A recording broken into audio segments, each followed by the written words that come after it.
અધ્યાય 13. હવે તે જ સમયે ત્યાં કેટલાયેક હાજર હતા કે જેઓએ પિલાતે જે ગાલીલીઓનું લોહી તેઓના યજ્ઞ સાથે ભેળી દીધું હતું તેઓ વિશે તેને કહી જણાવ્યું. તેણે તેઓને ઉત્તર આપ્યો કે એ ગાલીલીઓ પર એવી વિપત્તિઓ પડી તેથી તેઓ બીજા બધા ગાલીલીઓ કરતાં વિશેષ પાપી હતા એમ તમે ધારો છો શું? હું તમને કહું છું કે ના. પણ જો તમે પસ્તાવો કરશો નહીં તો તમે સર્વ તે જ પ્રમાણે નાશ પામશો. અથવા સિલોઆહમાં જે 18 માણસ પર બુરજ પડ્યો ને તેઓને મારી નાખ્યા તેઓ યરૂશાલેમમાંના બીજા રહેવાસીઓ કરતાં વિશેષ ગુનેગાર હતા એમ તમે ધારો છો શું? હું તમને કહું છું કે ના. પણ જો તમે પસ્તાવો કરશો નહીં તો તમે સર્વ તેમજ નાશ પામશો.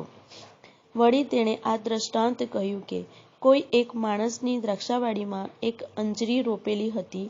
તે તેના પરથી ફળ શોધતો આવ્યો પણ એકે જડ્યું નહીં. ત્યારે તેણે દ્રાક્ષાવાડીના માળીને કહ્યું કે જો આ 3 વર્ષથી આ અંજરી પરથી હું ફળ શોધતો આવ્યો છું અને એકે જડતું નથી. તેને કાપી નાખ. તે વળી ભોંય કેમ નકામી રોકે છે? તેણે તેને ઉત્તર આપ્યો કે સાહેબ, તેને આ વરસ પણ રહેવા દે.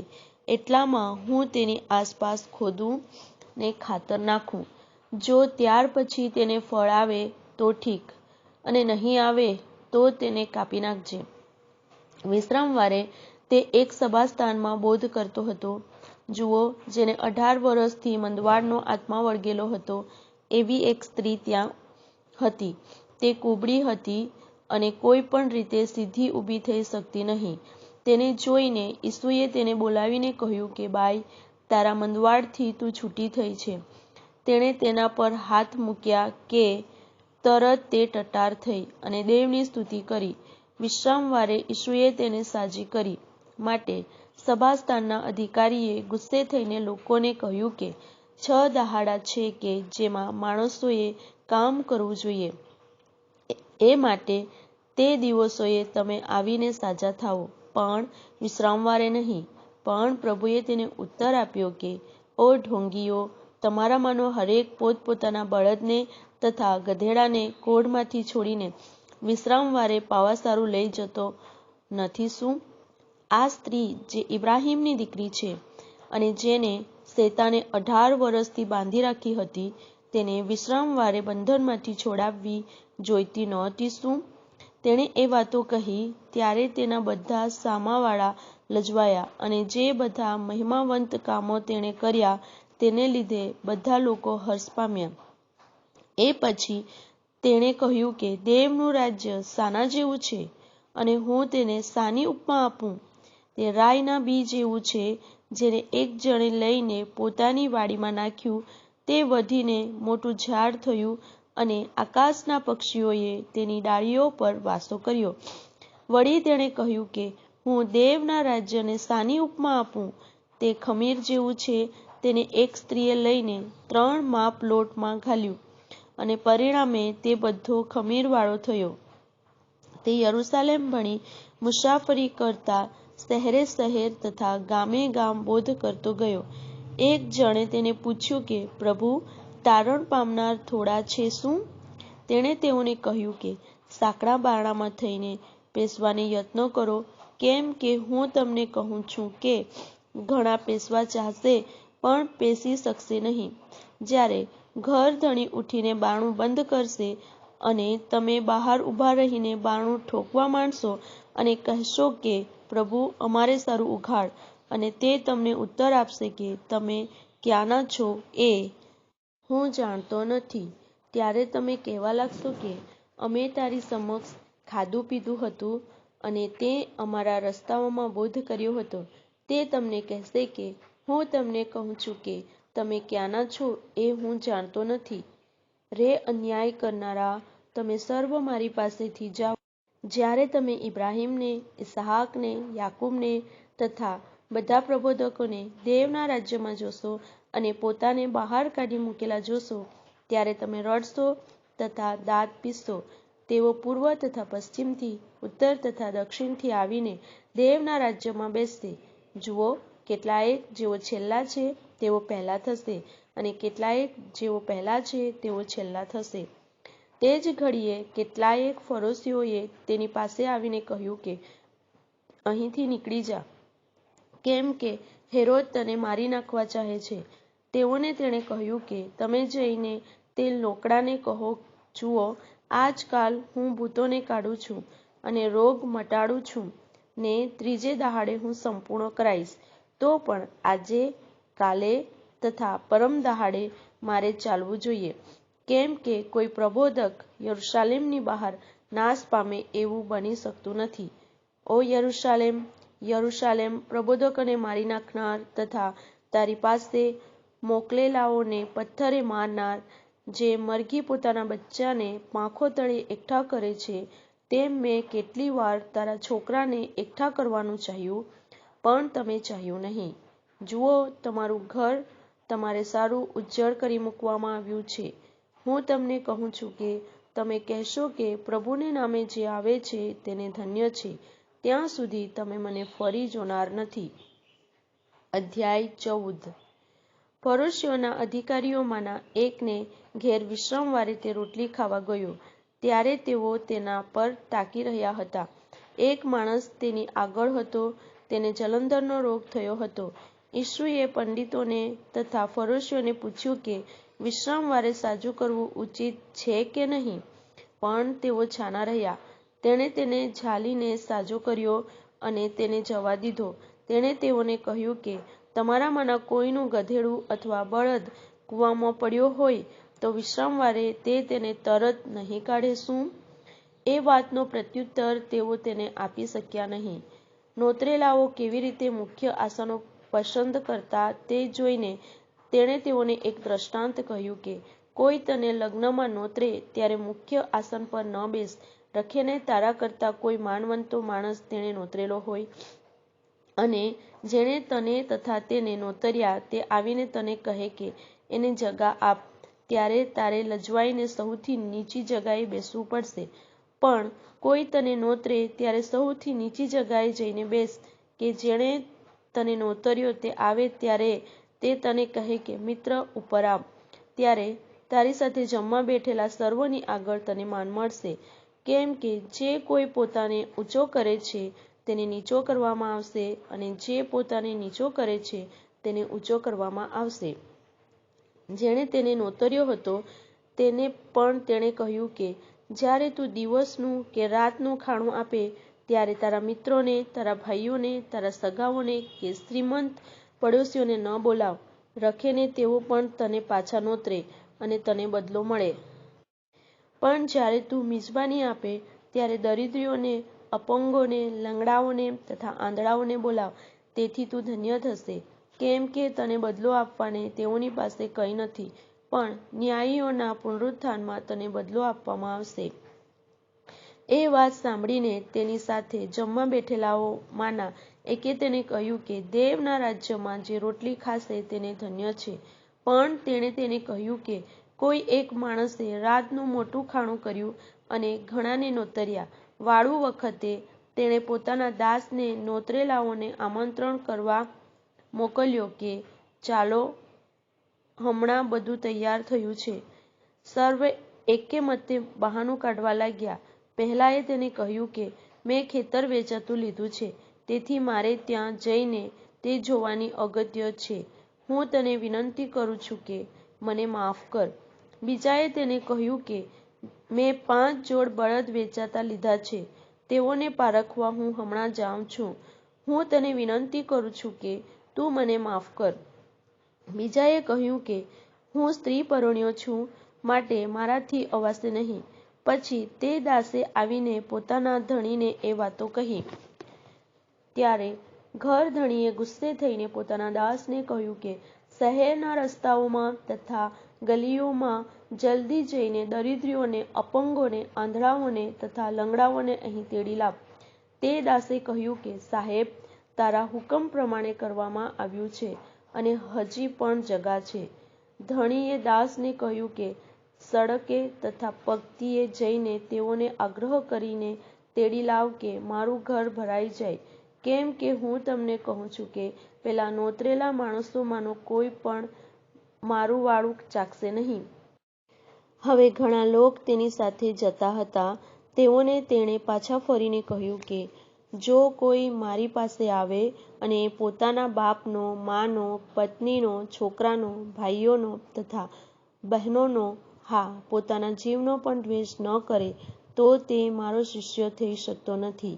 જે કોઈ પોતાનો વધસ્તંભ ઊંચકીને મારી પાછળ આવતો નથી તે મારો શિષ્ય થઈ શકતો નથી.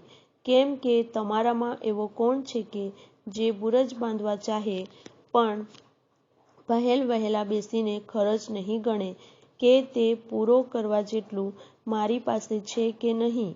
રખેને પાયો નાખ્યા પછી તે પૂરો કરી શકે નહીં ત્યારે જેવો જુએ તેવો સર્વ તેની મસ્કરી કરવા લાગે અને કહે કે આ માણસ બાંધવા લાગ્યો પણ પૂરું કરી શક્યો નહીં. અથવા કયો રાજા એવો છે કે જે બીજા રાજાની સામે લડાઈ કરવા જતા પહેલા બેસીને વિચાર નહીં કરે કે જે 20,000 સૈનિકો લઈને મારી સામે આવે છે તેની સામે હું 10,000થી થઈ શકીશ કે નહીં?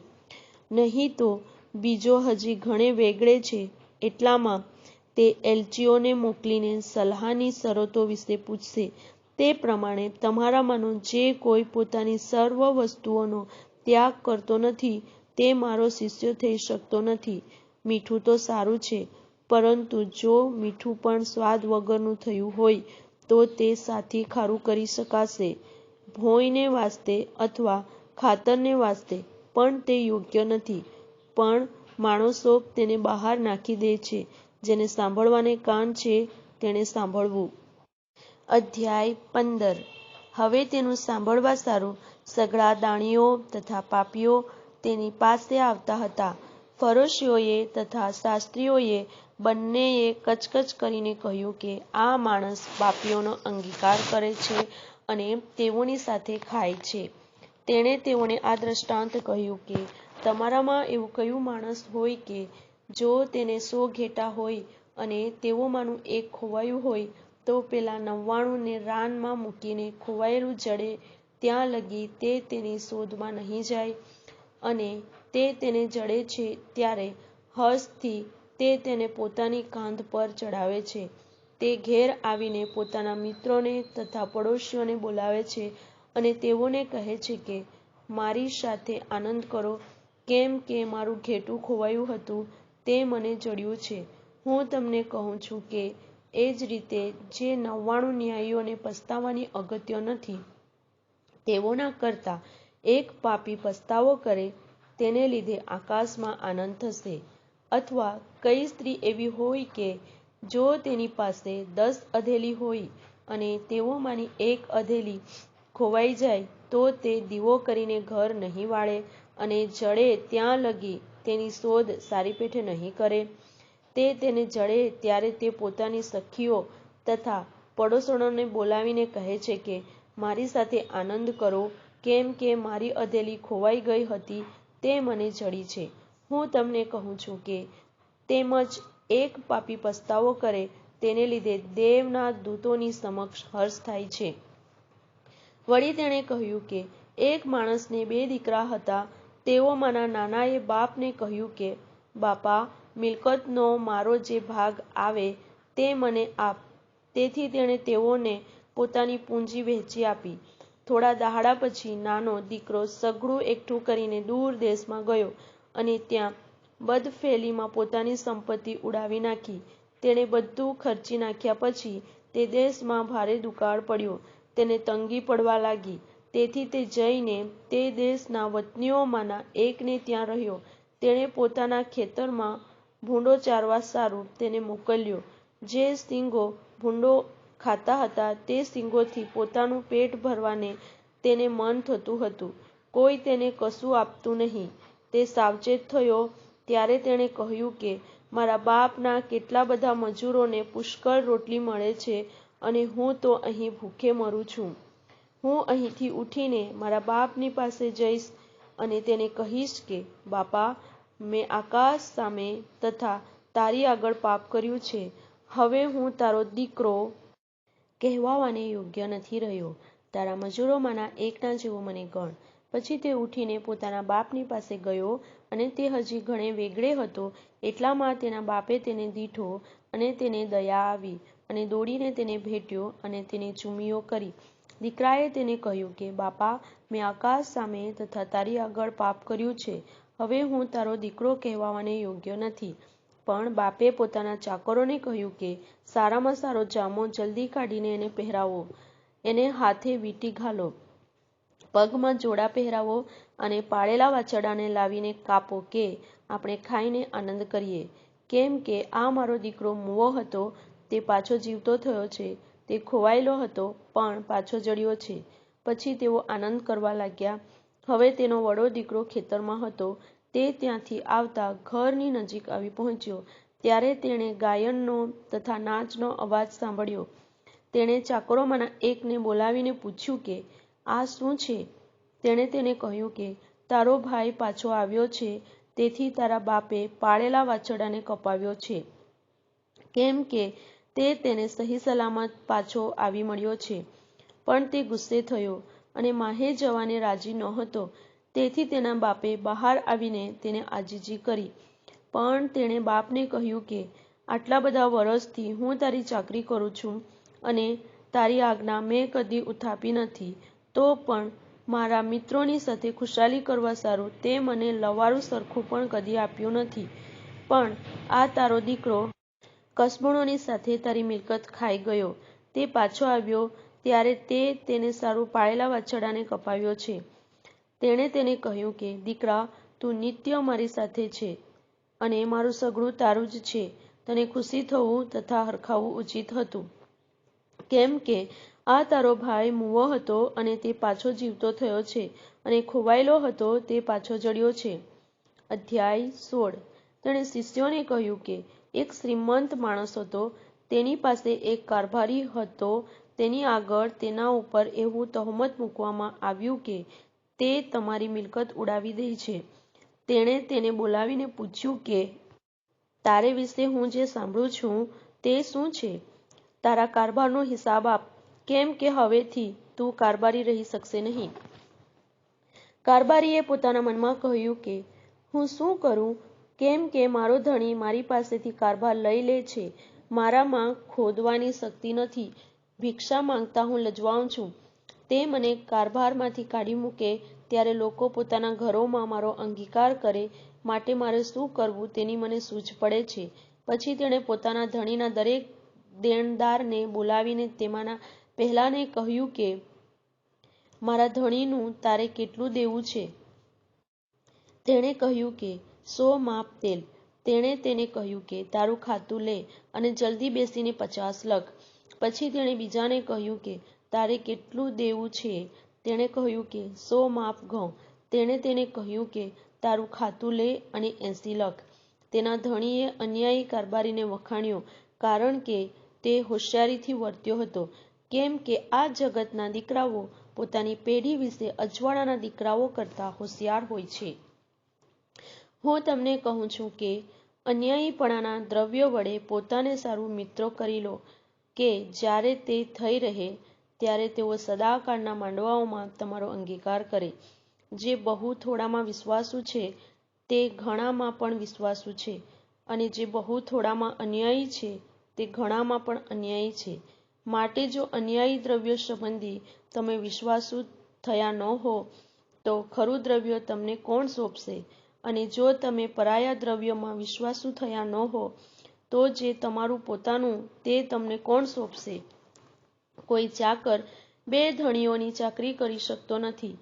કેમ કે તે એકનો દ્વેષ કરશે અને બીજા પર પ્રેમ કરશે, અથવા તે એકના પક્ષનો થશે અને બીજાને તુચ્છ ગણશે. દેવની તથા દ્રવ્યની ચાકરી તમે કરી નથી શકતા. ફરોશીઓ દ્રવ્યલોભી હતા.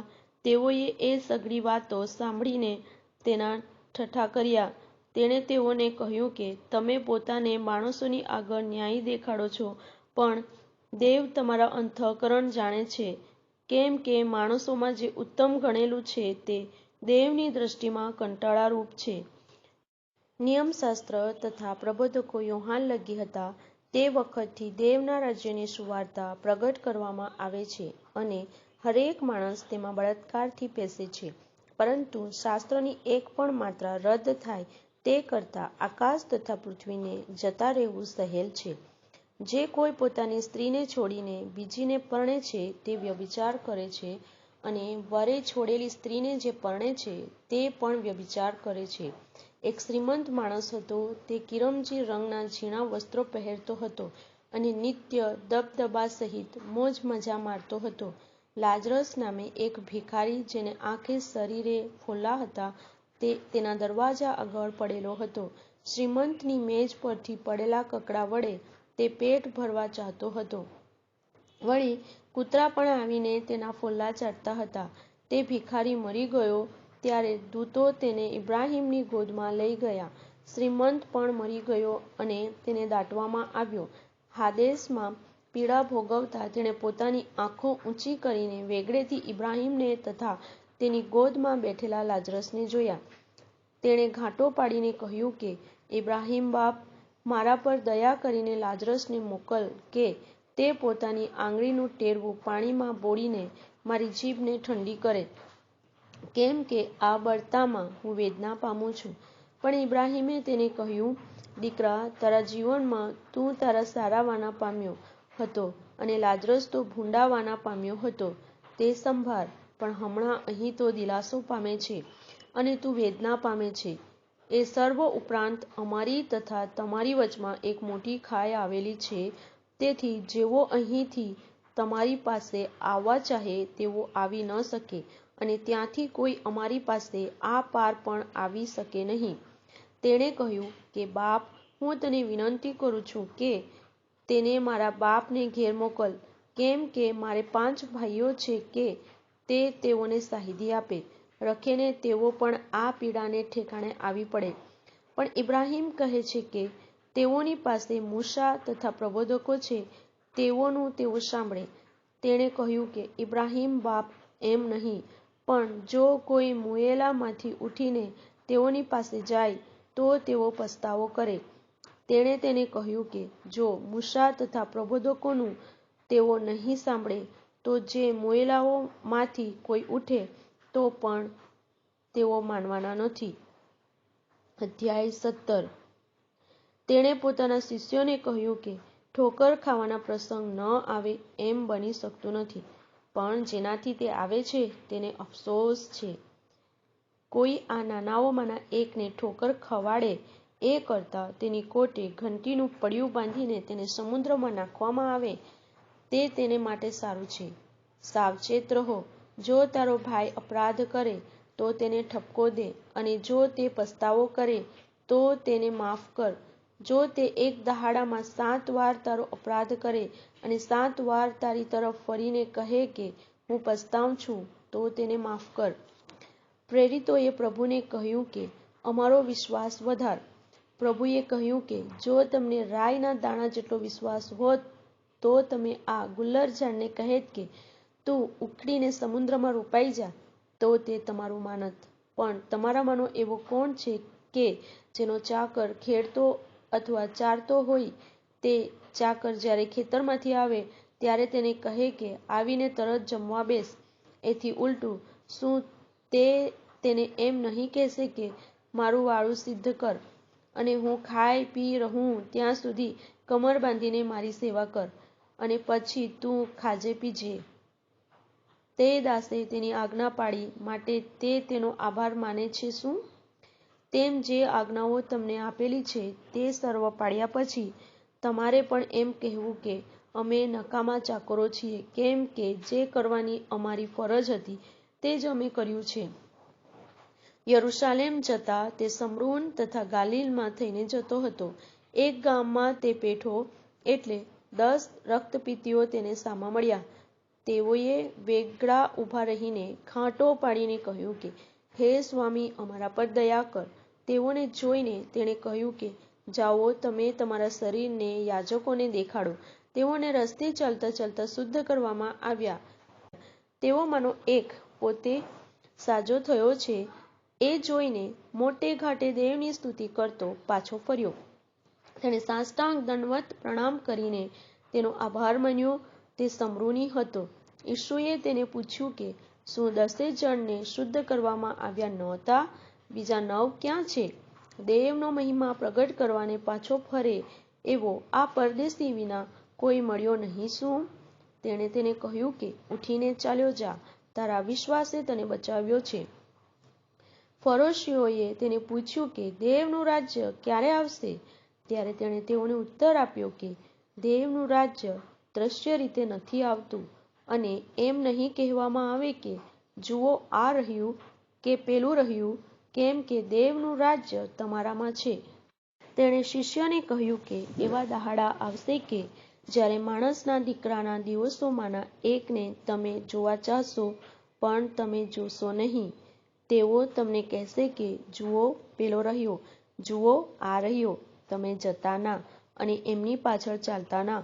કેમ કે ચમકતી વીજળી એક દિશાથી બીજી દિશા સુધી આકાશમાં પ્રકાશે છે, તેમ માણસના દીકરાનું પોતાના સમયમાં થશે. પણ તે પહેલાં તેને ઘણું સહન કરવું પડશે અને આ પેઢીથી તેને નાપસંદ થવું પડશે. જેમ નૂહના દિવસોમાં થયું, તેમજ માણસના દીકરાના દિવસોમાં પણ થશે. નૂહ વહાણમાં બેઠો અને જળ પ્રલયે આવીને બધાનો નાશ કર્યો. તે દિવસ લગી તેઓ ખાતા પીતા પરણતા પરણાવતા હતા. તેમજ લોતના દિવસોમાં પણ થયું. તેઓ ખાતા પીતા વેચાતું લેતા આપતા રોપતા બાંધતા હતા. પણ લોત સદોમમાંથી નીકળ્યો તે દિવસે આગ તથા ગંધક આકાશમાંથી વરસ્યા, અને તેથી બધાનો નાશ થયો. જે દિવસે માણસનો દીકરો પ્રગટ થશે તે દિવસે તે પ્રમાણે જ થશે. તે દિવસે જે ધાબા પર હોય અને તેનો સામાન ઘરમાં હોય તો તે લેવા સારું તેણે નીચે ઉતરવું નહીં. જે ખેતરમાં હોય તેણે પણ પાછા ફરવું નહીં. લોતની પત્નીને સંભાળો. જે કોઈ પોતાનો જીવ બચાવવા પ્રયત્ન કરશે તે તેને ખોશે, અને જે કોઈ તેને ખોશે તે તેને બચાવશે. હું તમને કહું છું કે તે રાત્રે એક ખાટલામાં 2 જણ હશે, તેમાંનો એક લઈ લેવાશે અને બીજો પડતો મુકાશે. 2 સ્ત્રી સાથે દળતી હશે, તેમાંની એક લઈ લેવાશે અને બીજી પડતી મુકાશે. ખેતરમાં 2 જણ હશે, તેમાંનો એક લેવાશે અને બીજો પડતો મુકાશે. તેઓએ તેને પૂછ્યું કે પ્રભુ, ક્યાં? તેણે તેઓને કહ્યું કે જ્યાં મૂળદું હશે ત્યાં ગીધો પણ એકઠા થશે. અધ્યાય 18. સર્વદા પ્રાર્થના કરવી જોઈએ અને કાયર થવું નહીં, તે શીખવવા સારું તેણે તેઓને એક દ્રષ્ટાંત કહ્યું કે એક શહેરમાં એક ન્યાયાધીશ હતો. તે દેવથી બીતો નહોતો, તેમજ માણસને ગણકારતો નહોતો. તે શહેરમાં એક વિધવા હતી. તે વારંવાર તેની પાસે આવીને કહેતી કે મારા વાદીની પાસેથી મને દાદ અપાવ. કેટલીક મુદત સુધી તે એમ કરવા ઈચ્છતો નહોતો, પણ પછી તેણે પોતાના મનમાં કહ્યું કે જો કે હું દેવથી બીતો નથી અને માણસને ગણકારતો નથી, તો પણ આ વિધવા મને તસ્તી દે છે, માટે હું તેને દાદ અપાવીશ. રખેને તે વારે ઘડીએ આવીને મને થકવે. પ્રભુએ કહ્યું કે તે અન્યાયી ન્યાયાધીશ શું કહે છે તે સાંભળો. તો દેવ પોતાના પસંદ કરેલા કે જેઓ તેને રાત દહાડો વિનવે છે અને જેઓના વિશે તે ખામોશી રાખે છે, તેઓને દાદ શું નહીં આપશે? હું તમને કહું છું કે તે જલ્દી તેઓને દાદ આપશે. પરંતુ માણસનો દીકરો આવશે ત્યારે પૃથ્વી પર તેને વિશ્વાસ જડશે શું? કેટલાયેક પોતાના વિશે અભિમાન રાખતા હતા કે અમે ન્યાયી છીએ, ને બીજાઓને તુચ્છકારતા હતા. તેઓને પણ તેણે આ દ્રષ્ટાંત કહ્યું કે 2 માણસ પ્રાર્થના કરવા સારું મંદિરમાં ગયા, એક ફરોશી અને બીજો દાણી. ફરોશીએ ઊભા રહીને પોતાના મનમાં પ્રાર્થના કરી કે ઓ દેવ, બીજા માણસોના જેવો જુલ્મી, અન્યાયી, વ્યભિચારી અથવા આ દાણીના જેવો હું નથી, માટે હું તારી આભાર સ્તુતિ કરું છું. અઠવાડિયામાં હું 2 વાર ઉપવાસ કરું છું અને મારી બધી આવકનો 10મો ભાગ આપું છું. પણ તાણીએ વેગળે ઊભા રહીને પોતાની આંખો આકાશ તરફ ઊંચી કરવા ન ચાહતા છાતી ફૂટીને કહ્યું કે ઓ દેવ, હું પાપી છું, મારા પર દયા કર. હું તમને કહું છું કે પેલા કરતાં એ માણસ ન્યાયી ઠરીને પોતાને ઘેર ગયો, કેમ કે જે કોઈ પોતાને ઊંચો કરે છે તેને નીચો કરવામાં આવશે, અને જે પોતાને નીચો કરે છે તેને ઊંચો કરવામાં આવશે. તેઓ તેની પાસે પોતાના બાળકોને પણ લાવ્યા કે તે તેઓને સ્પર્શ કરે, પણ શિષ્યોએ તે જોઈને તેઓને ધમકાવ્યા.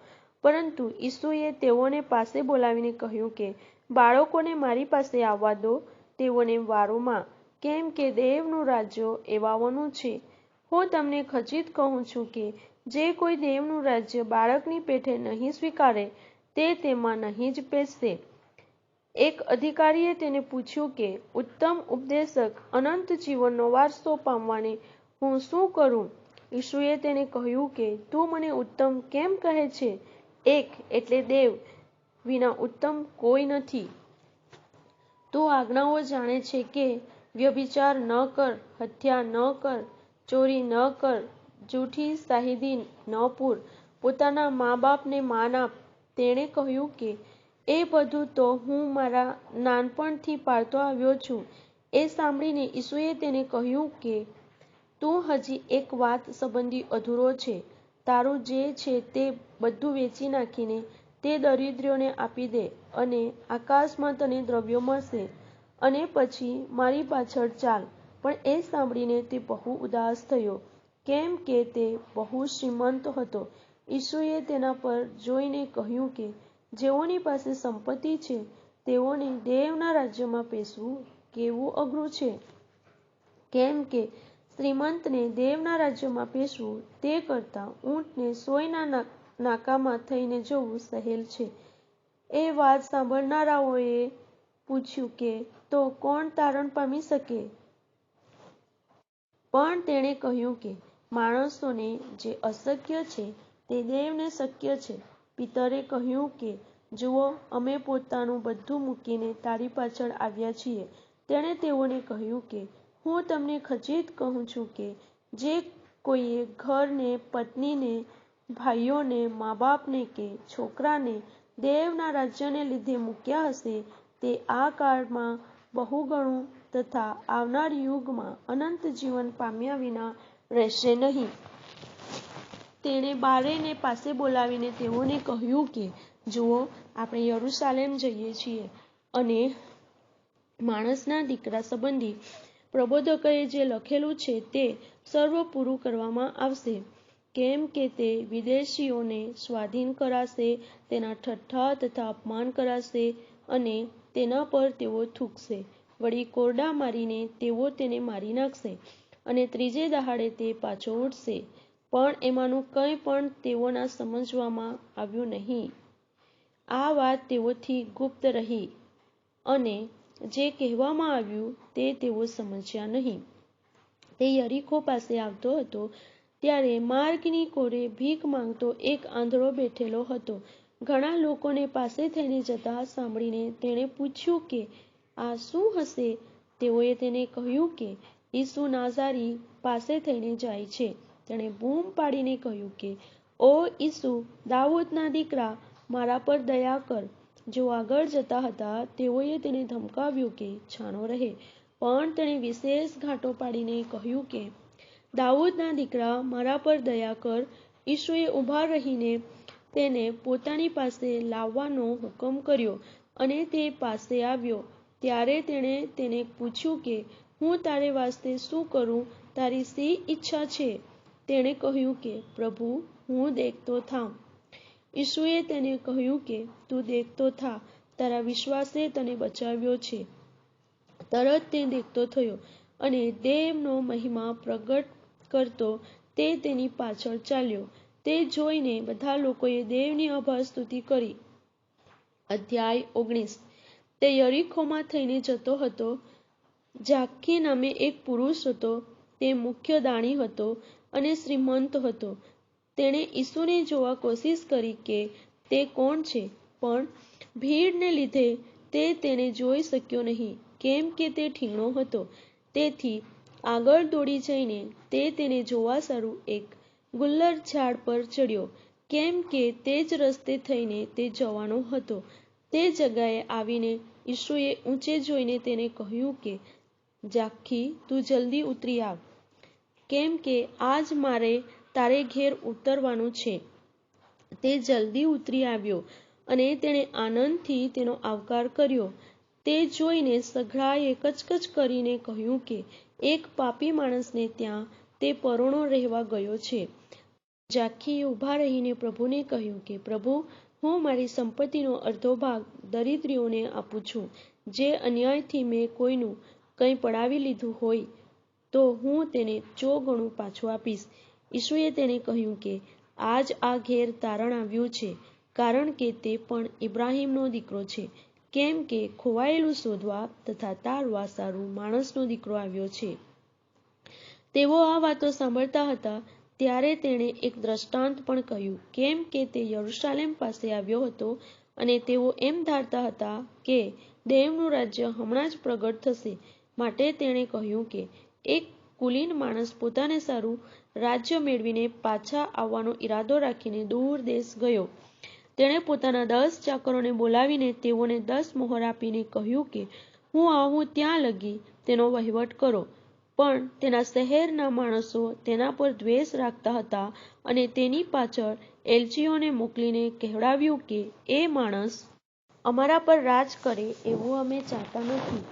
તે રાજ્ય મેળવીને પાછો આવ્યો ત્યારે જે ચાકરોને તેણે નાણું આપ્યું હતું તેઓને તેણે પોતાની પાસે બોલાવવાનું કહ્યું, એ માટે કે તેઓ શું શું કમાયા તે જાણે.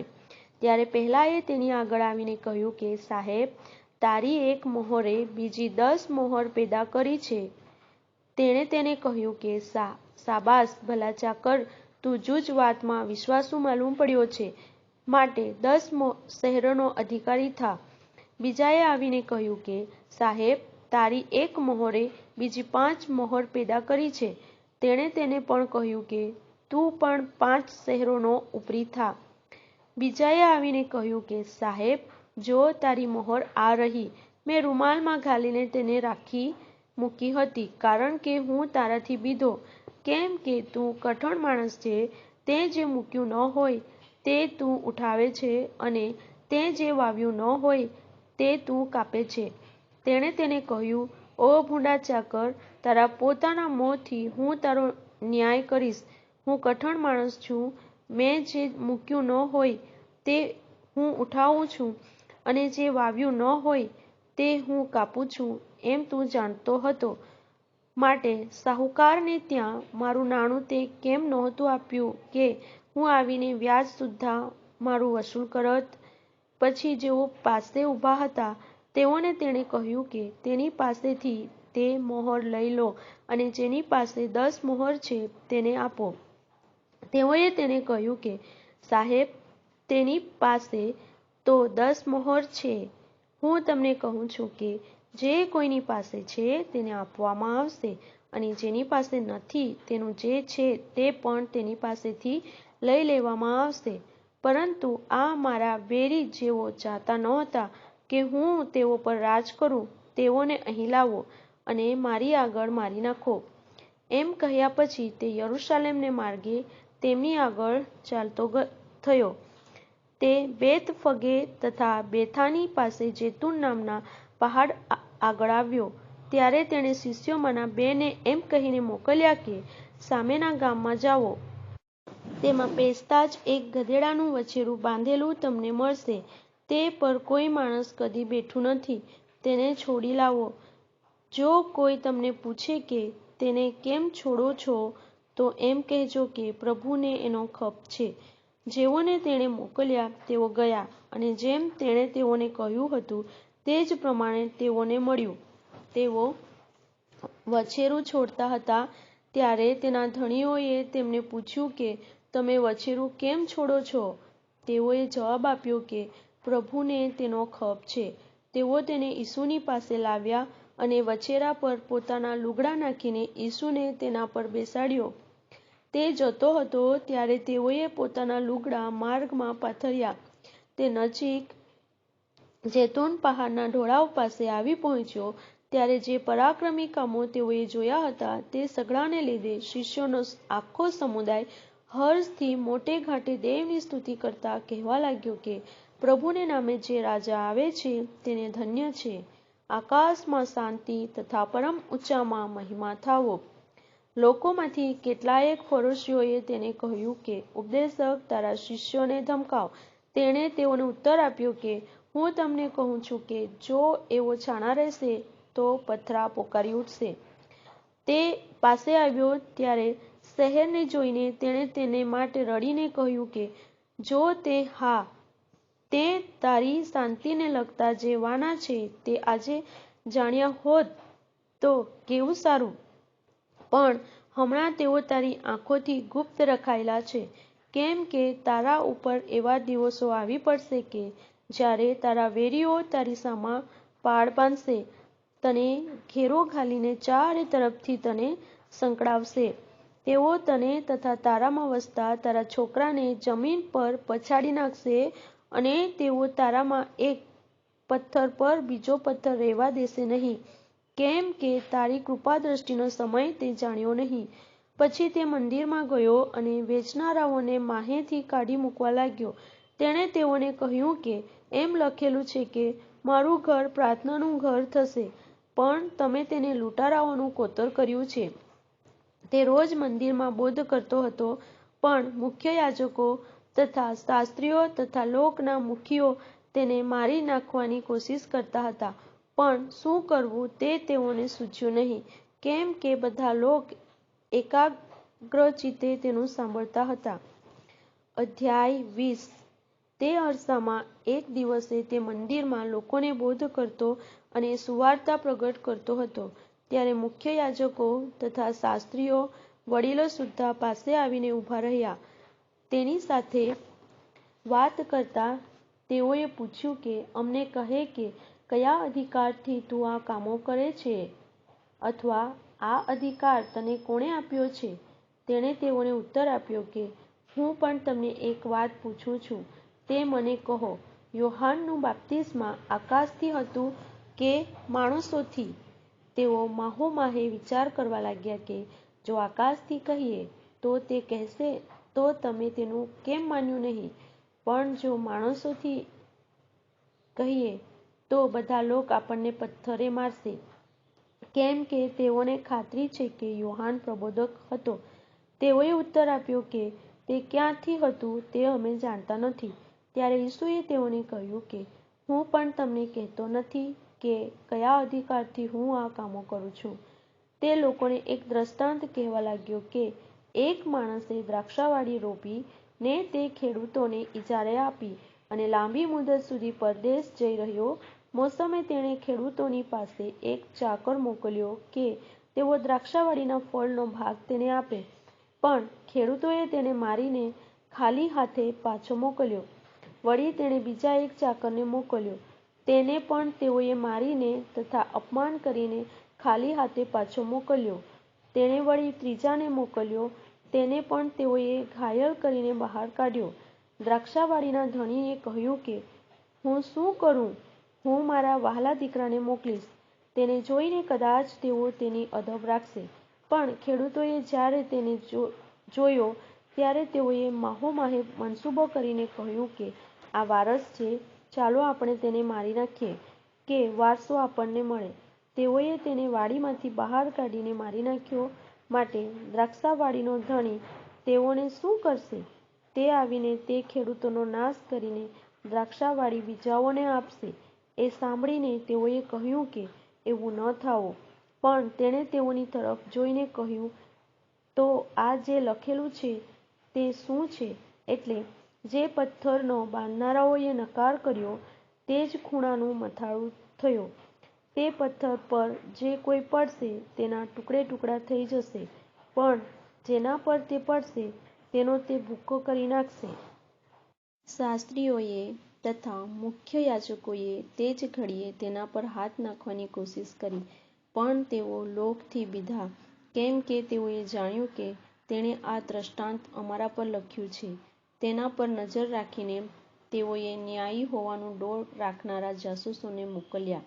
એ સારું કે તેઓ તેને વાતમાં પકડીને તેને હાકેમના કબજામાં તથા અધિકારમાં સોંપી દે. તેઓએ તેને પૂછ્યું કે, ઉપદેશક, અમે જાણીએ છીએ કે તારું કહેવું અને શીખવવું સત્ય છે અને તું કોઈનું મોં રાખતો નથી, પણ સાચાઈથી દેવનો માર્ગ શીખવે છે. તો આપણે કૈસરને કર આપવો ઉચિત છે કે નહીં? પણ તેણે તેઓનું કપટ જાણીને તેઓને કહ્યું કે, મને 1 દિનાર દેખાડો. એના પર કોની છાપ તથા કોનો લેખ છે? તેઓએ કહ્યું કે, કૈસરના. ત્યારે તેણે તેઓને કહ્યું, તો જે કૈસરના છે તે કૈસરને અને જે દેવના છે તે દેવને ભરી આપો. તેઓ આ વાતમાં તેને પકડી શક્યા નહીં અને તેના ઉત્તરથી આશ્ચર્ય પામીને તેઓ છાના રહ્યા. સદુકીઓ, જેઓ કહે છે કે પુનરુત્થાન નથી, તેઓમાંના કેટલાયે તેની પાસે આવીને તેને પૂછ્યું કે, ઉપદેશક, મૂસાએ અમારે વાસ્તે લખ્યું છે કે જો કોઈનો ભાઈ પત્ની જીવતી છતાં નિસંતાન મરણ પામે, તો તેનો ભાઈ તેની પત્નીને લઈને પોતાના ભાઈને સારું સંતાન ઉપજાવે. વારું. 7 ભાઈ હતા. પહેલો સ્ત્રી પરણીને નિસંતાન મરણ પામ્યો, પછી બીજાએ તેને લીધી અને ત્રીજાએ પણ તેને લીધી. આ પ્રમાણે 7 સંતાન મૂક્યા વગર મરી ગયા. પછી સ્ત્રી પણ મરી ગઈ. તો પુનરુત્થાનમાં તે તેઓમાંથી કોની પત્ની થશે? કેમ કે 7ની તે પત્ની થઈ હતી. ઈસુએ તેઓને કહ્યું કે, આ જગતના છોકરા પરણે છે તથા પરણાવાય છે, પણ જેઓ તે જગતને તથા મોયેલામાંથી પુનરુત્થાન પામવાને યોગ્ય ગણાય છે, તેઓ પરણતા નથી અને પરણાવતા નથી, કેમ કે તેઓને ફરીથી મરવાનું નથી, કારણ કે તેઓ દેવદૂતોના સરખા છે અને પુનરુત્થાનના દીકરા હોવાથી તેઓ દેવના દીકરા છે. વળી ઝાડવા નામના પ્રકરણમાં મૂસા પ્રભુને ઇબ્રાહીમનો દેવ, ઇસહાકનો દેવ તથા યાકૂબનો દેવ કહે છે, ત્યારે તે પણ એવું જણાવે છે કે મોયેલા ઉઠાડાય છે. હવે તે મોયેલાનો દેવ નથી, પણ જીવતાનો છે, કેમ કે સઘળા તેને અર્થે જીવે છે. શાસ્ત્રીઓમાંના કેટલાયે ઉત્તર આપ્યો કે, ઉપદેશક, તે ઠીક કહ્યું. અને એ પછી તેને કંઈ પૂછવાને તેઓની છાતી ચાલી નહીં. તેણે તેઓને કહ્યું કે, ખ્રિસ્ત દાઉદનો દીકરો છે એમ લોકો કેમ કહે છે? કેમ કે ગીતશાસ્ત્રમાં દાઉદ પોતે કહે છે કે, પ્રભુએ મારા પ્રભુને કહ્યું કે, હું તારા શત્રુઓને તારું પાયાસન કરું ત્યાં લગી તું મારે જમણે હાથે બેસ. દાઉદ તો તેને પ્રભુ કહે છે, માટે તે તેનો દીકરો કેમ હોય? સઘળા લોકના સાંભળતા તેણે પોતાના શિષ્યોને કહ્યું કે, શાસ્ત્રીઓથી સાવધાન રહો, કેમ કે તેઓ જામા પહેરીને ફરવાનું, ચોવટાઓમાં સલામો તથા સભાસ્થાનોમાં મુખ્ય આસનો તથા જમણવારમાં મુખ્ય જગાઓ ચાહે છે. તેઓ વિધવાઓના ઘર ખાઈ જાય છે અને ઢોંગથી લાંબી લાંબી પ્રાર્થનાઓ કરે છે. તેઓ વિશેષ શિક્ષા ભોગવશે. અધ્યાય 21. તેણે ઊંચું જોયું તો શ્રીમંતોને ધર્મભંડારમાં દાન નાખતા દીઠા. એક દરિદ્રી વિધવાને તેમાં 2 દમડી નાખતી તેણે દીઠી. ત્યારે તેણે કહ્યું કે, હું તમને સાચું કહું છું કે આ દરિદ્રી વિધવાએ એ સઘળાઓ કરતાં વધારે નાખ્યું છે, કેમ કે એ સહુએ પોતાના વધારામાંથી દાનોમાં કંઈક નાખ્યું, પણ એણે પોતાની તંગીમાંથી પોતાની જે ઉપજીવિકા હતી તે બધી નાખી દીધી. સુંદર પથ્થરોથી તથા દાનોથી મંદિર કેવું સુશોભિત કરેલું છે તે વિશે કેટલાયે વાત કરતા હતા. ત્યારે તેણે કહ્યું કે, આ બધું તમે જુઓ છો ખરા, પણ એવા દિવસો આવશે કે જ્યારે પાણી નહીં નંખાશે એવો એક પણ પથ્થર બીજા પથ્થર પર અહીં રહેવા દેવામાં આવશે નહીં. તેઓએ તેને પૂછ્યું કે, ઉપદેશક, તો એ ક્યારે થશે? અને જ્યારે આ વાતો પૂરી થવાની હશે ત્યારે શું ચિહ્ન થશે? તેણે તેઓને કહ્યું કે, કોઈ તમને ના ભૂલાવે માટે સાવધાન રહો, કેમ કે મારે નામે ઘણા આવીને કહેશે કે તે હું છું અને સમય પાસે આવ્યો છે, તમે તેઓની પછવાડે જશો માં. જ્યારે તમે લડાઈઓ તથા હુલ્લડોના સમાચાર સાંભળશો ત્યારે ગભરાશો માં, કેમ કે આ બધું પ્રથમ થવું જોઈએ, પણ એટલેથી જ અંત નથી. વળી તેણે તેઓને કહ્યું કે, પ્રજા પ્રજાની વિરુદ્ધ તથા રાજ્ય રાજ્યની વિરુદ્ધ ઉઠશે અને મોટા મોટા ધરતીકંપો વિશે તથા ઠામે ઠામ દુકાળો પડશે તથા મરકીઓ ચાલશે, અને આકાશમાંથી ભયંકર ઉત્પાત તથા મોટા મોટા ચિહ્નો થશે. પણ એ સર્વ થયા પહેલાં મારા નામને લીધે તેઓ તમારા પર હાથ નાખશે અને તમને સતાવીને સભાસ્થાનો તથા બંદીખાનાના અધિકારીઓને હવાલે કરશે અને રાજાઓ તથા હાકેમોની આગળ લઈ જશે. એ તમારે સારું સાક્ષીરૂપ થઈ પડશે. માટે તમે પોતાના મનમાં નિશ્ચય કરો કે પ્રત્યુત્તર કેવી રીતે દેવો તે વિશે આગળથી ચિંતા ન કરવી, કેમ કે હું તમને એવું મોં તથા એવી બુદ્ધિ આપીશ કે તમારો કોઈ પણ વિરોધી પ્રત્યુત્તર આપી શકશે નહીં અને સામો પણ થઈ શકશે નહીં. વળી મા બાપથી, ભાઈઓથી, સગાથી તથા મિત્રોથી પણ તમને પરસ્વાધીન કરવામાં આવશે, અને તમારામાંના કેટલાયકને તેઓ મારી નંખાવશે. વળી મારા નામને લીધે સઘળા તમારો દ્વેષ કરશે, પણ તમારા માથાનો એક નિમાળો પણ નાશ પામશે નહીં. તમારી ધીરજથી તમે તમારા જીવને બચાવશો. જ્યારે યરૂશાલેમને ફોજોથી ઘેરાયેલો તમે જોશો, ત્યારે જાણજો કે તેનો ઉજ્જડ થવાનો સમય પાસે આવ્યો છે. ત્યારે જેઓ યહૂદિયામાં હોય તેઓએ પહાડોમાં નાસી જવું, જેઓ શહેરમાં હોય તેઓએ બહાર નીકળી જવું, અને જેઓ સીમમાં હોય તેઓએ શહેરમાં આવવું નહીં, કેમ કે એ વેર વાળવાના દિવસો છે, જેથી જે લખેલું છે તે બધું પૂરું થાય. તે દિવસોમાં જેઓ ગર્ભવતી હશે તથા જેઓ ધવડાવતી હશે તેઓને અફસોસ છે, કેમ કે દેશ પર મોટી વિપત્તિ અને આ લોક પર કોપ આવી પડશે. તેઓ તલવારની ધારથી માર્યા જશે અને ગુલામ થઈને બધા દેશોમાં લઈ જવામાં આવશે, અને વિદેશીઓના સમયો પૂરા નહીં થશે ત્યાં સુધી યરૂશાલેમ વિદેશીઓથી ખૂંદી નંખાશે. સૂરજ, ચંદ્ર તથા તારાઓમાં ચિહ્ન થશે. પૃથ્વી ઉપર પ્રજાઓ સમુદ્ર તથા મોજાઓની ગર્જનાથી ત્રાસ પામીને ગભરાશે, અને પૃથ્વી ઉપર જે આવી પડવાનું છે તેની બીકથી તથા તેની વકીથી માણસો નિર્ગત થશે, કેમ કે આકાશમાંના પરાક્રમો હાલી ઉઠશે. ત્યારે તેઓ માણસના દીકરાને પરાક્રમ તથા મહામહિમા સહિત વાદળામાં આવતો જોશો. પણ આ વાતો થવા લાગે ત્યારે તમે નજર ઉઠાવીને તમારા માથા ઊંચા કરો, કેમ કે તમારો ઉદ્ધાર પાસે આવ્યો છે એમ સમજવું. તેણે તેઓને એક દ્રષ્ટાંત કહ્યું કે અંજરી તથા સર્વ ઝાડોને જુઓ, તેઓ જ્યારે ફૂટવા માંડે છે ત્યારે તમે તે જોઈને પોતાની મેળે જાણો છો કે ઉનાળો નજીક આવ્યો છે. તેમજ તમે પણ આ સગળા થતા જુઓ ત્યારે જાણજો કે દેવનું રાજ પાસે છે. હું તમને ખચિત કહું છું કે સગળા પૂરા નહીં થશે ત્યાં સુધી આ પેઢી ટળી જશે નહીં. આકાશ તથા પૃથ્વી જતા રહેશે, પણ મારી વાતો જતી રહેવાની નથી. પણ તમે પોતાના વિશે સાવધાન રહો. રખેને અતિશય ખાનપાનથી તથા સંસારી ચિંતાથી તમારા મન જડ થઈ જાય, જેથી તે દિવસ ફાંદાની પેઠે તમારા પર ઓચિંતો આવી પડે, કેમ કે તે દિવસ આખી પૃથ્વી ઉપરના સર્વ વસનારા પર આવી પડશે. પણ હર વખત જાગતા રહો અને વિનંતી કરો કે આ બધું જે થવાનું છે તેમાંથી બચી જવાને તથા માણસના દીકરાની આગળ ઊભા રહેવાને તમે પ્રબળ થાઓ. દરરોજ તે મંદિરમાં દહાડે બોધ કરતો હતો, અને રાત્રે તે જૈતૂન નામના પહાડ પર રહેતો હતો. તેનું સાંભળવા સારું બધા લોક પરોઢિયે તેની પાસે મંદિરમાં આવતા હતા.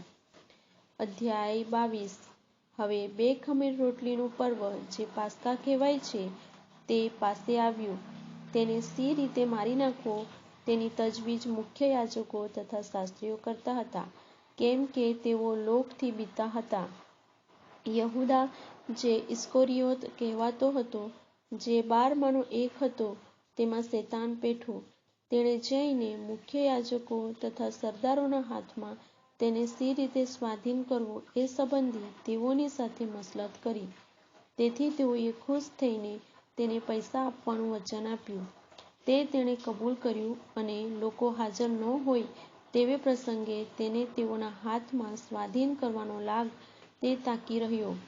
બે ખમીર રોટલીનો દિવસ આવ્યો કે જેમાં પાસ્કા યજ્ઞ કરવો જોઈએ.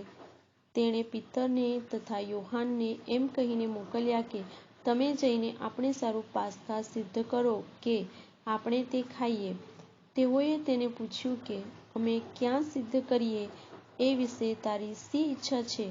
તેણે તેઓને કહ્યું કે શહેરમાં પેસતા પાણીની ગાગર લઈને જતો એક પુરુષ તમને સામો મળશે. તે જે ઘરમાં જાય ત્યાં તેની પાછળ પાછળ જજો અને ઘર ધણીને પૂછજો કે ઉપદેશક તને કહે છે કે મારા શિષ્યોની સાથે હું પાસ્કા ખાઉં.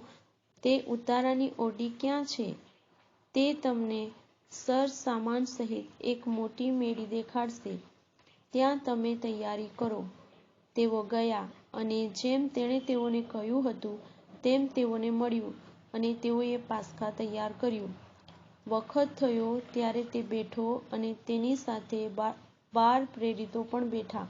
તેણે તેઓને કહ્યું કે મરણ સહ્યા પહેલાં આ પાસ્કા તમારી સાથે ખાવાની મને ઘણી ઈચ્છા હતી, કેમ કે હું તમને કહું છું કે દેવના રાજ્યમાં તે પૂરું નહીં થાય ત્યાં લગી હું તે ફરી ખાવાનો નથી. તેણે પ્યાલો લઈને સ્તુતિ કરીને કહ્યું કે આ લો અને માહોમાહે વહેંચો, કેમ કે હું તમને કહું છું કે દેવનું રાજ્ય નહીં આવે ત્યાં સુધી હું હવે પછી દ્રાક્ષાનો રસ પીનાર નથી. પછી તેણે રોટલી લઈને સ્તુતિ કરીને ભાંગી અને તેઓને આપીને કહ્યું કે આ મારું શરીર છે, તે તમારે સારું આપવામાં આવે છે. મારી યાદગીરીમાં આ કરો. તે જ પ્રમાણે વાળું કર્યા પછી તેણે પ્યાલો લઈને કહ્યું કે આ પ્યાલો તમારે સારું વહેવડાવેલા મારા લોહીમાંનો નવો કરાર છે. પણ જુઓ, જે મને પરસ્વાધીન કરે છે તેનો હાથ મારી સાથે મેજ પર છે. માણસનો દીકરો ઠરાવ્યા પ્રમાણે જાય છે ખરો, પણ જે તેને પરસ્વાધીન કરે છે તે માણસને અફસોસ છે. તેઓ માહોમાહે પૂછપરછ કરવા લાગ્યા કે આપણામાંનો કોણ આ કામ કરવાનો હશે? આપણામાં કોણ મોટો ગણાય છે તે સંબંધી પણ તેઓમાં વાદવિવાદ શરૂ થયો. તેણે તેઓને કહ્યું કે વિદેશીઓના રાજાઓ તેમના પર ધણીપણું કરે છે અને જેઓ તેમના પર અધિકાર ચલાવે છે તેઓ પરોપકારી કહેવાય છે. પણ તમે એવા ન થાઓ, પણ તમારામાં જે મોટો હોય તેણે નાના જેવા થવું અને જે આગેવાન હોય તેણે સેવા કરનારના જેવું થવું. કેમ કે આ બેમાં કયો મોટો છે, જમવા બેસનાર કે સેવા કરનાર? શું જમવા બેસનાર મોટો નથી? પણ હું તમારામાં સેવા કરનારના જેવો છું. મારા પરીક્ષણોમાં મારી સાથે રહેનાર તમે જ છો. જેમ મારા બાપે મને રાજ્ય ઠરાવી આપ્યું છે તેમ હું તમને રાજ્ય ઠરાવી આપું છું કે તમે મારા રાજ્યમાં મારી મેજ પર ખાવો તથા પીવો અને તમે ઇસ્રાયેલના 12 કુળોનો ન્યાય ઠરાવતા રાજ્યાસનો પર બેસશો. સિમોન, સિમોન, જો શેતાને ઘઉંની પેઠે ચાળવા સારું તમને કબજે લેવા માંગ્યા, પણ મેં તારે સારું વિનંતી કરી કે તારો વિશ્વાસ ખૂટે નહીં અને તું તારા ફર્યા પછી તારા ભાઈઓને સ્થિર કરજે. તેણે તેને કહ્યું કે પ્રભુ, હું તારી સાથે બંદીખાનામાં જવાને તથા મરવાને પણ તૈયાર છું. તેણે તેને કહ્યું કે પિત્તર, હું તને કહું છું કે આજ મરઘો બોલ્યા અગાઉ હું તેને ઓળખતો નથી એમ કહીને તું 3 વાર મારો નકાર કરશે. પછી તેણે તેઓને પૂછ્યું કે જ્યારે થેલી તથા જોણું તથા જોડા વિના મેં તમને મોકલ્યા ત્યારે તમને કશાની ખોટ પડી? તેઓએ કહ્યું કે કશાની નહીં. ત્યારે તેણે તેઓને કહ્યું, પણ હમણાં જેની પાસે થેલી હોય તે રાખે અને જોણું પણ રાખે, અને જેની પાસે તરવાર નહીં હોય તે પોતાનું લુગડું વેચીને તરવાર ખરીદી રાખે. કેમ કે હું તમને કહું છું કે અપરાધીઓની સાથે તે ગણાયો. એ જે લખેલું છે તે મારામાં હજી પૂરું થવું જોઈએ, કારણ કે મારા વિશેની વાતો પૂરી થાય છે. તેઓએ કહ્યું કે પ્રભુ, જો 2 તરવાર આ રહી. તેણે તેઓને કહ્યું કે એ બસ છે. બહાર નીકળીને તે પોતાની રીત પ્રમાણે જૈતૂન પહાડ પર ગયો. શિષ્યો પણ તેની પાછળ પાછળ ગયા. તે ઠેકાણે આવ્યો ત્યારે તેણે તેઓને કહ્યું કે પ્રાર્થના કરો કે તમે પરીક્ષણમાં ન પડો. આશરે પથ્થર ફેંકાય તેટલે છેટે તે તેઓથી દૂર ગયો અને ઘૂંટણ ટેકવીને તેણે પ્રાર્થના કરીને કહ્યું કે, હે બાપ, જો તારી ઈચ્છા હોય તો આ પ્યાલો મારાથી દૂર કર. તો પણ મારી ઈચ્છા પ્રમાણે નહીં, પણ તારી ઈચ્છા પ્રમાણે થાઓ. આકાશમાંથી એક દૂત તેને બળ આપતો દેખાયો. તેણે કષ્ટ સાથે વિશેષ આગ્રહથી પ્રાર્થના કરી અને તેનો પરસેવો ભોંય પર પડતા લોહીના ટીપાં જેવો થયો. પ્રાર્થના કરીને ઉઠ્યા પછી તે પોતાના શિષ્યો પાસે પાછો આવ્યો. ત્યારે તેણે તેઓને શોકને લીધે ઊંઘેલા દીઠા. તેણે તેઓને કહ્યું કે, કેમ ઊંઘો છો? ઉઠીને પ્રાર્થના કરો કે તમે પરીક્ષણમાં ન પડો. તે હજી બોલતો હતો એટલામાં તો ઘણા લોક આવ્યા અને યહૂદા કરીને 12માંનો એક તેઓની આગળ ચાલતો હતો. તે ઈસુને ચુંબન કરવા સારું તેની પાસે આવ્યો. પણ ઈસુએ તેને પૂછ્યું, યહૂદા, શું તું માણસના દીકરાને ચુંબન કરીને પરસ્વાધીન કરે છે? જેઓ તેની આસપાસ હતા તેઓએ શું થવાનું છે તે જોઈને તેને પૂછ્યું, પ્રભુ, અમે તલવાર મારીએ શું? તેઓમાંના એકે મુખ્ય યાજકના ચાકરને ઝટકો મારીને તેનો જમણો કાન કાપી નાખ્યો. પણ ઈસુએ ઉત્તર આપ્યો કે, આટલું જ થવા દો. તેણે તેના કાનને સ્પર્શ કરીને તેને સારો કર્યો. જે મુખ્ય યાજકો, મંદિરના સરદારો તથા વડીલો તેની સામે આવ્યા હતા, તેઓને ઈસુએ કહ્યું, જેમ તમે લૂંટારાની સામે આવતા હો તેમ તલવારો તથા સોટા લઈને આવ્યા છો શું? હું રોજ તમારી સાથે મંદિરમાં હતો ત્યારે તમે મારા પર હાથ નહોતા નાખ્યા, પણ આ તમારી ઘડી તથા અંધકારનું સામર્થ્ય છે. તેઓ તેને પકડીને લઈ ગયા અને મુખ્ય યાજકના ઘરમાં લાવ્યા. પણ પિતર છેટે રહીને તેની પાછળ પાછળ ચાલતો હતો. ચોકની વચમાં અગ્નિ સળગાવીને તેઓ સાથે બેઠા હતા. ત્યારે પિતર તેઓની વચમાં બેઠો. એક છોકરીએ તેને અગ્નિના પ્રકાશમાં બેઠેલો દેખીને તેની તરફ એકી નજરે જોઈ રહીને કહ્યું કે, આ માણસ પણ તેની સાથે હતો. પણ તેણે ઇનકાર કરીને કહ્યું કે, બાઈ, હું તેને ઓળખતો નથી. થોડીવાર પછી બીજાએ તેને જોઈને કહ્યું કે, તું પણ તેઓમાંનો એક છે. પણ પિતરે કહ્યું, અરે ભાઈ, હું એમાંનો નથી.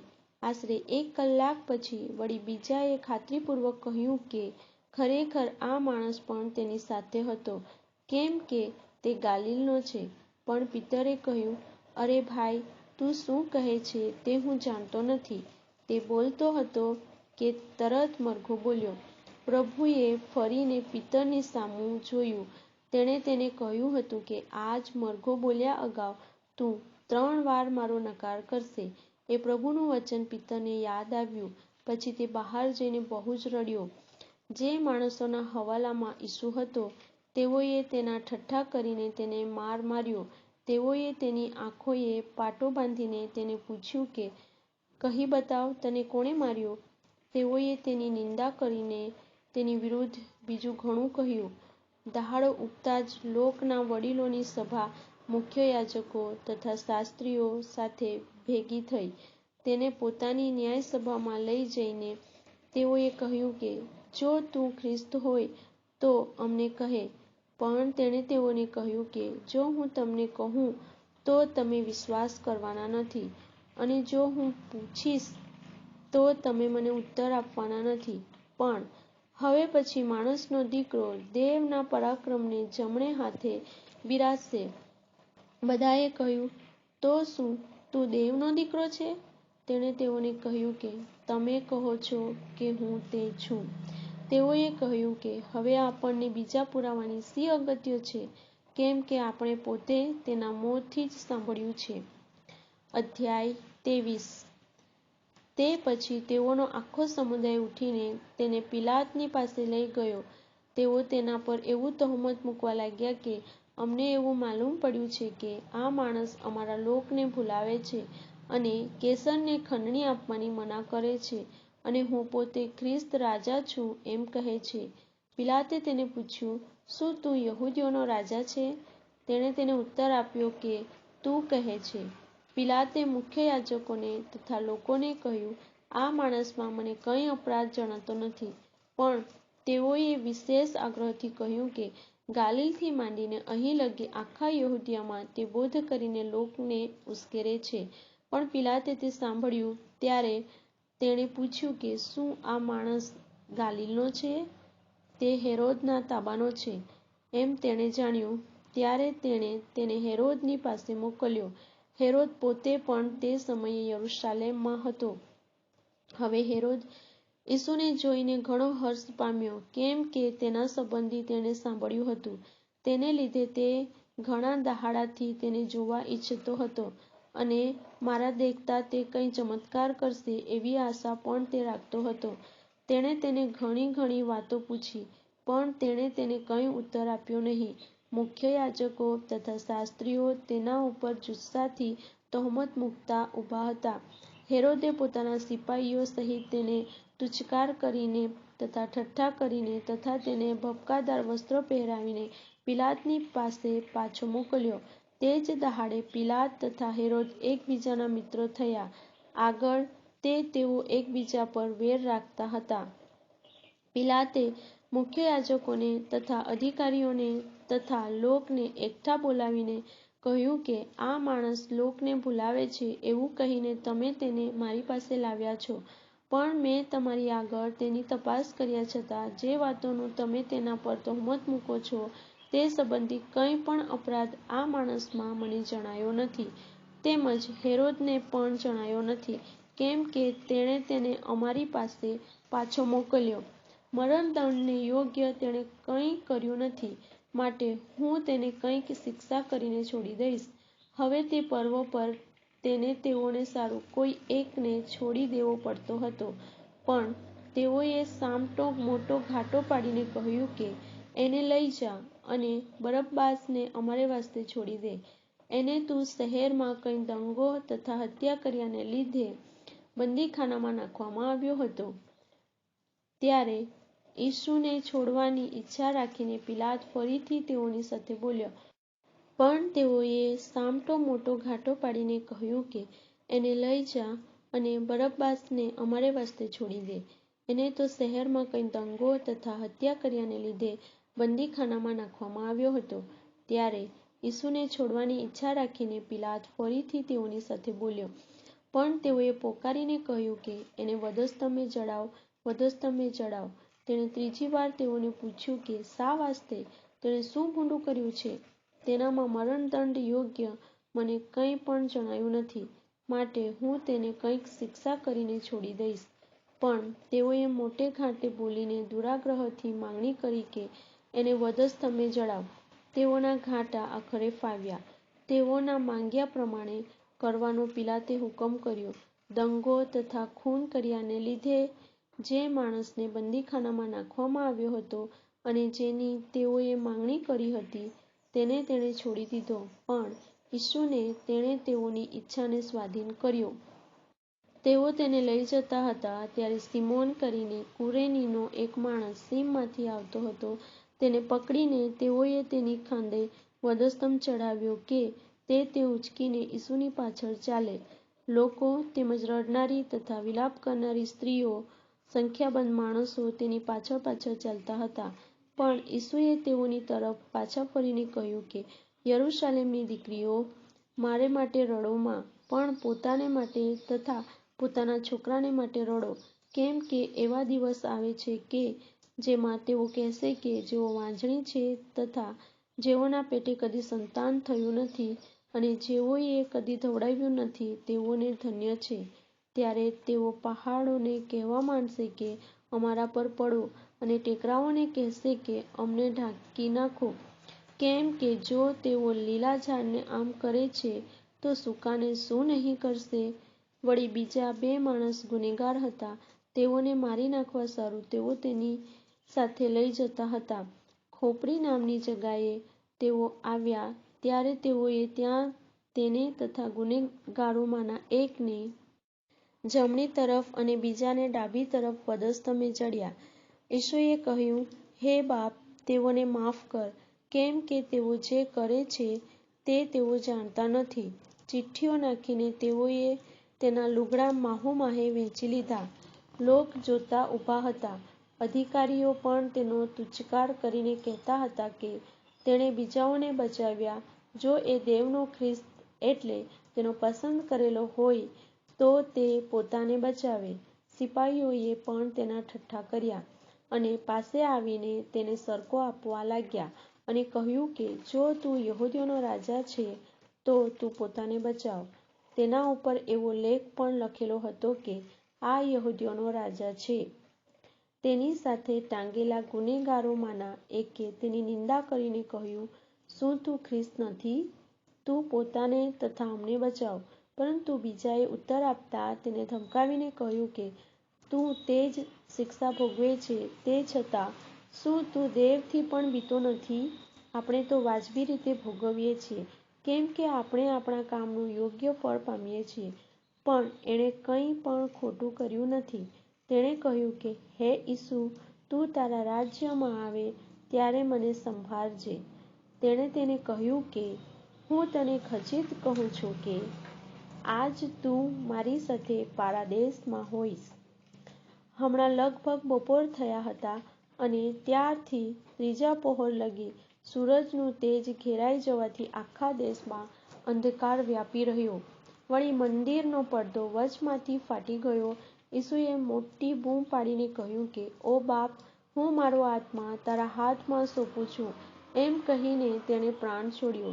જે થયું હતું તે જોઈને સુબેદારે દેવની સ્તુતિ કરીને કહ્યું કે, ખરેખર આ તો ન્યાયી માણસ હતો.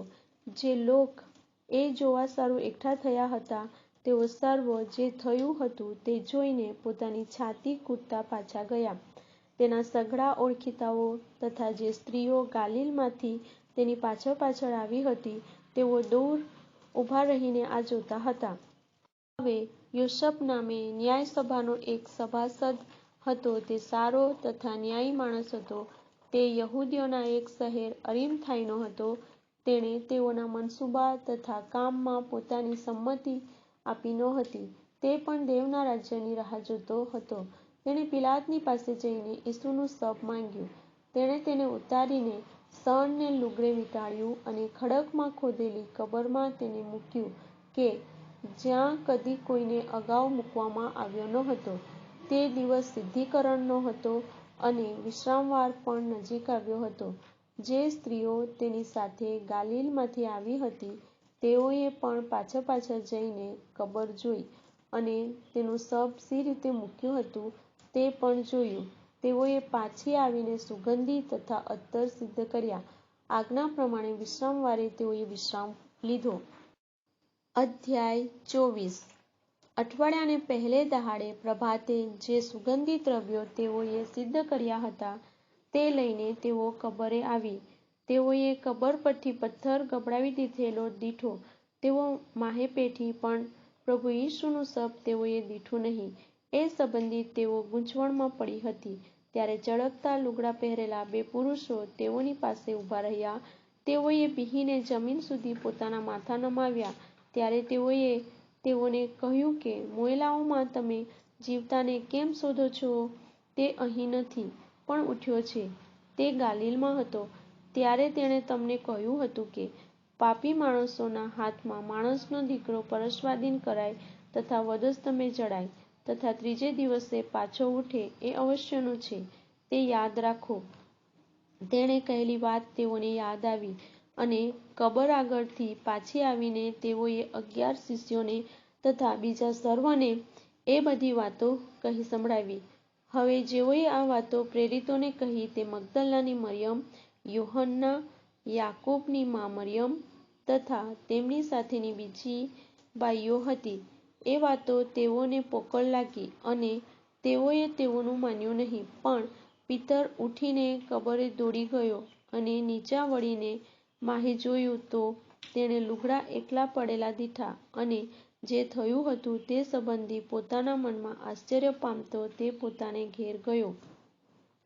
તે જ દહાડે તેઓમાંના બે એમ્મોસ નામનું એક ગામ યરૂશાલેમની 4 ગાંવ આઘું છે ત્યાં જતા હતા.